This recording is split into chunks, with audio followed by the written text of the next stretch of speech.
Anong gusto nyo? Purihin ka ng purihin. Miski wala na tayo ng Scarborough. Pal mo naman. Huwag na natin siya pag-usapan. Baka sumikat pa siya, no? Wala na nga yung programa ngayon. Wala na pumapansin sa kanya. Ang coverage lang niya kapag dinimanda niya tayo, no? So, hayaan na natin yan. We will see him po in the Fiscal's office. And we will ensure na magkaroon ng katarungan ng Pilipinas dahil kinakailangan magkaroon ng responsibilidad ang mga tumatanggap ng kanilang pagtatalaga bilang negosyador at nagresulta sa pagkawala ng ating teritoryo. Pananagutin po natin kayo. At dahil siya naman na nagsimula nito, di ituloy natin.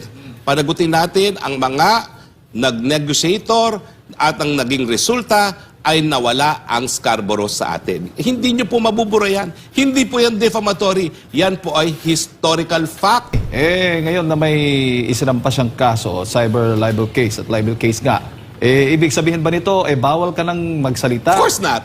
Of course not. Trillanes, kahit anong isampa mo dyan, bakit nawala ang Scarborough Shoal samantalang ikaw ang naging negosyador? Ikaw ang kaisa-isang tinalaga ng Noynoy Aquino para maging negosyador dyan sa pumutok ng iskandalo nga ng Scarborough. Bakit nawala matapos ikaw ang naging negosyador? Nagkaroon tayo ng ambassador doon. Hindi natin ginamit yung ambassador doon, yung Ambassador Brady. Talagang pinakailaman ni Trillanes. Anong resulta? Nawala ang Scarborough Shoal. Hindi mo yan maibabago. Kaya wag mo nang ulitin, wag mo nang i-rewrite ang ating kasaysayan. Dahil nung ikaw ay tinalagang negosyador, talagang nawala sa atin ang Scarborough Shoal, harinawa, wala nang mag-appoint sa'yo na negotiator para sa kahit anong bagay. Okay? Attorney, matatalakay ba yan sa ano? Kasama yung issue na yan sa Scarborough? Of course. Ba yan? Of course. Dahil sabi niya defamatory daw yun. Paano defamatory yun? Talaga namang negosyador siya. Siya lang ang tinalagang negosyador. Pati yung ambassador natin, naging tikom dahil siya negosyador. Anong resulta? Nawala ang Scarborough Shoal.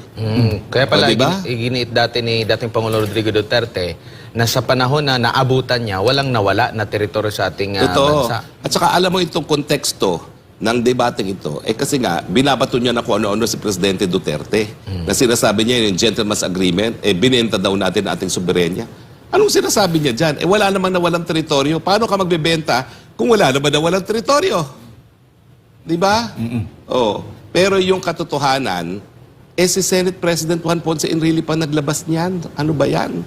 Nakalimutan na ba niya?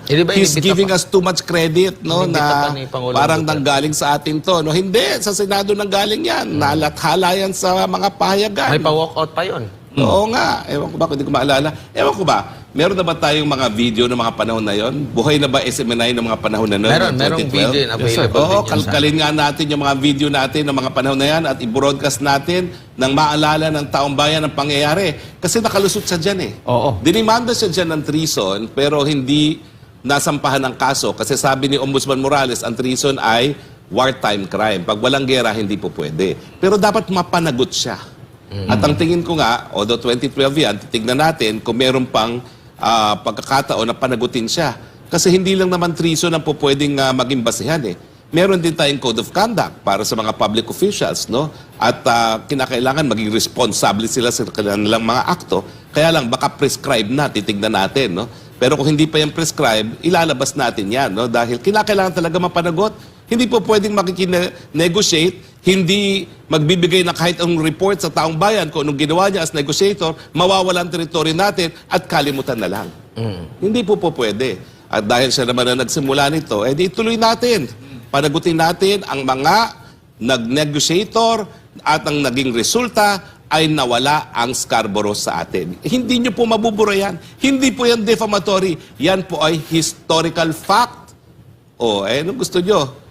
Purihin ka ng purihin. Miski wala na tayo ng Scarborough, kapal mo naman. Di ba sinabi ng Kamara na mag-iimbestiga sa dating administrasyon ukol nga sa pag-handle dito sa issue sa South China Sea? Di ba dapat kasama na rin ito yung maimbestigahan? Kasi hindi nga ito nabulgar kung ano nangyari. Well, alam mo, Admar, napakaliptagal na kasi niyan. Akala niya nakalusot na siya. Pero siya mismo nagbuhay ng issue. Di buhayin natin ngayon ng issue. Di ba? Anyway, wag na natin siya pag-usapan, baka sumikat pa siya, no? Wala na nga yung programa ngayon, wala na pumapansin sa kanya.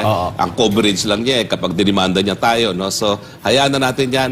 We will see him po in the Fiscal's office. And we will ensure na magkaroon ng katarungan ng Pilipinas dahil kinakailangan magkaroon ng responsibilidad ang mga tumatanggap ng kanilang pagtatalaga bilang negosyador at nagresulta sa pagkawala ng ating teritoryo.